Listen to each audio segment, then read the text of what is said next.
राम राम भाई सारा ने नमस्कार। इस वीडियो में अपन बिल्कुल सीधी बात करेंगे, सच बात करेंगे, टू दी ऑनेस्ट बात करेंगे, टू दी पॉइंट बात करेंगे। भैया किसी को बुरा लगे तो बुरा लगे, अच्छा लगे तो अच्छा लगे, जो बात सच है वो सच है।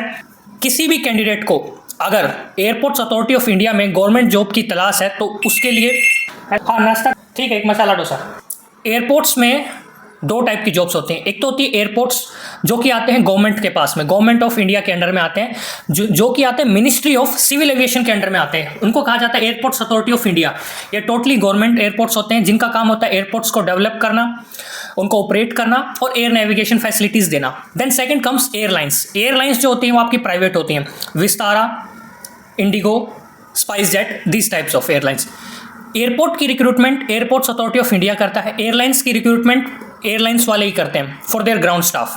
फर्स्ट थिंग, अगर कोई ये कह रहा है आपको कुछ पैसे दे दो मैं आपको एयरपोर्ट में लगवा देता हूँ, don't fall into this trap. क्योंकि एयरपोर्ट्स में जो जॉब होती हैं वो सिर्फ और सिर्फ गवर्नमेंट वेबसाइट पे उनका नोटिफिकेशन आता है, जो कि है aai.aero पे रिक्रूटमेंट सेक्शन पे, करियर सेक्शन पे उसका आता है। डिफरेंट टाइप्स ऑफ रिक्रूटमेंट होती रहती हैं साल भर में। कहीं पर भी किसी को पैसे वैसे देने का हिसाब किताब कहीं नहीं होता है। अगर आपके साथ ऐसा कोई प्रॉमिस कर रहा है वो फेक है, वो फ्रॉड है, उससे आप बचिए, उससे आप पर्सनली डील कीजिए। एज सच कहीं पर भी प्रैक्टिस नहीं होती है। अगर आपको लगे ऐसी कोई प्रैक्टिस हो रही है आप उसकी रिपोर्ट कर सकते हैं। अब बात करते हैं एयरपोर्ट्स अथॉरिटी ऑफ इंडिया में क्या ये गवर्नमेंट जॉब है? जी हाँ, ये गवर्नमेंट जॉब है, मिनिस्ट्री ऑफ सिविल एविएशन के अंडर में आती है। परमानेंट जॉब है, बिल्कुल परमानेंट जॉब है।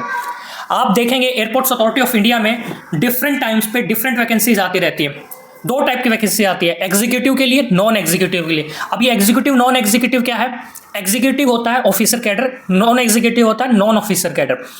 इन सब में आपस में different works, responsibilities and duties है। एग्जीक्यूटिव कैडर के लिए अलग है, नॉन एग्जीक्यूटिव के लिए अलग है। जनरली ऐसा पाया गया है नॉन एग्जीक्यूटिव जो वैकेंसीज आती हैं वो रीजन वाइज आती हैं। इसी साल हमने दो नोटिफिकेशन देखने को मिले, नॉर्थ ईस्टर्न के लिए और सदन के लिए। उससे पहले जो आए थे नदन के लिए आए थे, हमने वो देखने को मिले, वो सिर्फ और सिर्फ ऑफिशियल वेबसाइट पे। अब बात करते हैं एग्जीक्यूटिव में कौन से आते हैं। देखो यहाँ पर इंजीनियर्स भी रिक्रूट होते हैं एयरपोर्ट्स अथॉरिटी ऑफ इंडिया में, एटीसीज भी रिक्रूट होते हैं, और जो कॉमन एग्जीक्यूटिव है, कॉमन कैडर एग्जीक्यूटिव है फॉर डिफरेंट वर्क्स, वो भी। अब बात करते हैं इंजीनियर्स। देखो भैया, इंजीनियर्स के लिए एक सेपरेट नोटिफिकेशन आता है। पिछले काफ़ी टाइम से प्रैक्टिस की जा रही है, इंजीनियर्स को एज ए गेट एग्जाम के थ्रू लिया जा रहा है, गेट एग्जाम के स्कोर कार्ड के थ्रू लिया जा रहा है। गेट एग्जाम में सिविल ब्रांच आती है, इलेक्ट्रॉनिक्स ब्रांच आती है, इलेक्ट्रिकल ब्रांच आती है, आर्किटेक्ट आती है, एंड नाउ सीएस भी आती है। अगर आप एक इंजीनियरिंग बैकग्राउंड से हैं और आप एयरपोर्ट्स अथॉरिटी में एज ए इंजीनियर ही आना चाह रहे हैं, सो फॉर दैट आपको गेट का एग्जाम देना पड़ेगा। एंड उस गेट के एग्जाम पे जब भी नोटिफिकेशन आएगा एयरपोर्ट्स अथॉरिटी ऑफ इंडिया में, आपको उसके तहत सेपरेटली फॉर्म फिल करना पड़ेगा, जिसमें आप अपना गेट स्कोर कार्ड अपडेट करेंगे, अपलोड करेंगे, and then you will be shortlisted. Second thing आती है विद द ओन एग्जाम। अब एटीसी एक रिक्रूटमेंट होता है जिसका एक ओन एग्जाम होता है। ATC means air traffic controller. वो हमको देखने को मिलता है नोटिफिकेशन टाइम टू टाइम। उसमें BTech and BSc, those who have studied physics and mathematics in their graduation period, उनको अलाउ किया जाता है। पहले परसेंटेज का क्राइटेरिया होता था, लेकिन अब वो भी हटा दिया है। दैट इज 60% से बिलो वाले भी लोग अप्लाई कर सकते हैं। लॉ ग्रेजुएट्स के लिए भी आती है, एचआर में भी आती है, ह्यूमन रिसोर्सेज में भी आती है, एमबीए पोस्ट ग्रेजुएट्स के लिए भी आती है। जिनकी क्वालिफिकेशंस, जिनकी रिक्वायरमेंट जो जो रहती है वो अपडेट कर दी जाती है ऑफिशियल वेबसाइट पे। पिछले साल हमको एक नया नोटिफिकेशन देखने को मिला थी, कॉमन कैडर एग्जीक्यूटिव, जिसमें एक नॉर्मल ग्रेजुएट्स जिन्होंने बीए किया है, बीकॉम किया है, they are not having a specialization, जैसे कि लॉ या फिर बीटेक या इंजीनियरिंग नहीं है in science measures, they can also apply. उसमें बीटेक वाले भी अप्लाई कर सकते हैं, ये हमको देखने को मिला था। अब मैं क्या कह रहा हूँ, कॉमन कैडर, एटीसी एंड जो गेट के थ्रू आते हैं, इन सब का जो पे स्केल रखा जाता है वो E1 रखा जाता है। पीएसयूज में E1 चलता है, ठीक है, ये E1 होता है, जिसका सीटीसी जो है नोटिफिकेशन में लिखा जाता है 13 LPA। 13 LPA जो है आपका सीटीसी होता है, कॉस्ट टू कंपनी। अब कुछ लोग इस 13 को 12 से डिवाइड मत कर देना, बोलना कि 1,10,000 हमारे को पर मंथ सैलरी मिलेगी। सीटीसी एक डिफरेंट कैलकुलेशंस पे बेस्ड रहता है, तो वैसा मत करना आप लोग, ठीक है। कौन सी वैकेंसीज कब आनी है, कितनी आनी है, इस चीज़ का किसी को भी नहीं पता होता। किसी को भी मतलब किसी को भी नहीं पता, इवन टू द एम्प्लॉयज़। अगर कोई आपको ये कह रहा है कि यार इस साल ये वैकेंसी आनी है, ये कर लो, ये ले लो, हमसे ये खरीद लो, please don't trust them unless and until. जब तक ऑफिशियल वेबसाइट पर अपडेट नहीं हो जाता तब तक हम मान नहीं सकते आएगी कि नहीं आएगी। लेकिन हाँ, हमने पिछले 2-3 साल में ऐसा ट्रेंड देखा है, airports authority of India regularly recruit करते ही रहते हैं 300 की वैकेंसीज में, 400 की वैकेंसीज में, 500 की vacancy, but it doesn't guarantee कि वो इस साल भी आएगी, ऐसा नहीं है। एग्जाम्पल मैं दे रहा हूँ, दिल्ली मेट्रो एक PSU ऑर्गेनाइजेशन है, government of India and government of Delhi के पास में 50-50% के साथ में वो भी ग्रो कर रही है, बट उनकी जो वैकेंसीज लास्ट टाइम देखी गई थी वो 2019 में देखी गई थी, 2019 में।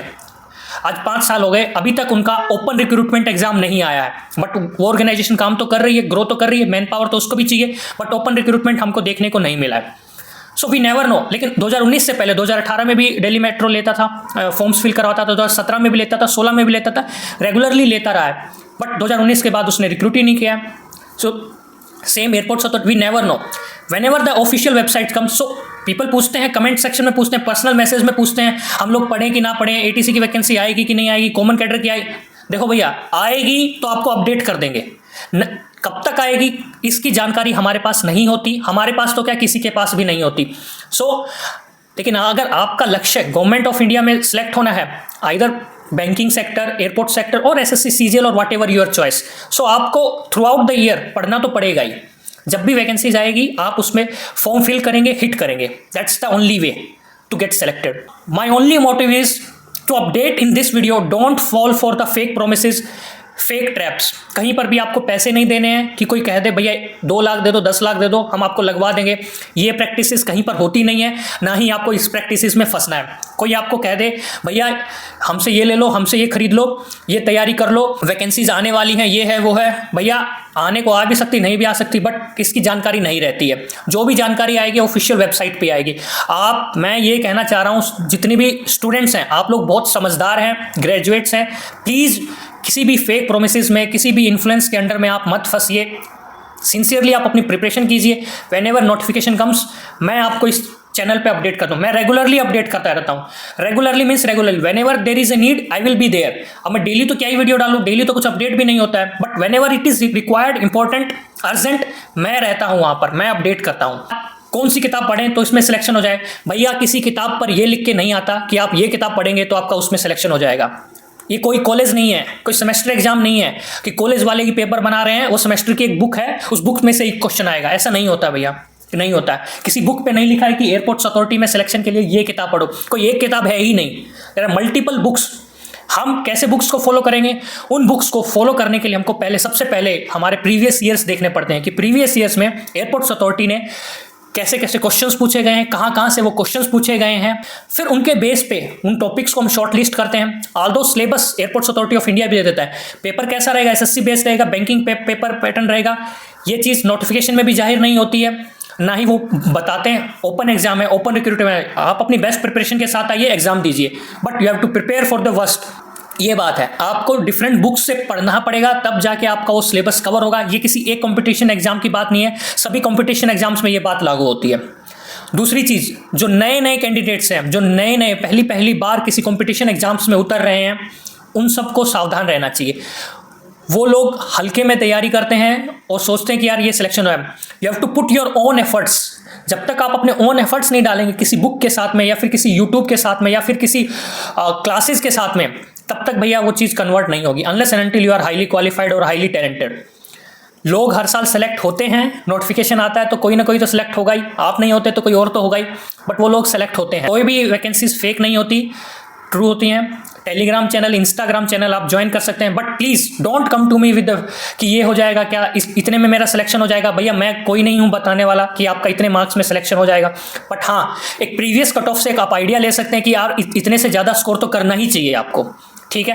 देन नेक्स्ट कम सैलरी क्या रहती है। सैलरी के लिए मैं एक सेपरेट वीडियो बना दूंगा, टू बी ऑनेस्ट, ठीक है। पर्क्स क्या रहते हैं उसके लिए भी बना दूंगा, मेडिकल के लिए क्या फैसिलिटीज़ रहती है। एंड मैनी पीपल आस्क यार मैं यूपीएससी की तैयारी कर रहा हूँ, एनओसी मिल जाएगा कि नहीं मिल जाएगा। ये देखो भैया, दीज आर HR पॉलिसीज। ये HR एग्जीक्यूटिव्स जो रहेंगे ना, they will be better to guide you, और वो भी तभी गाइड करेंगे when you are a part of organisation.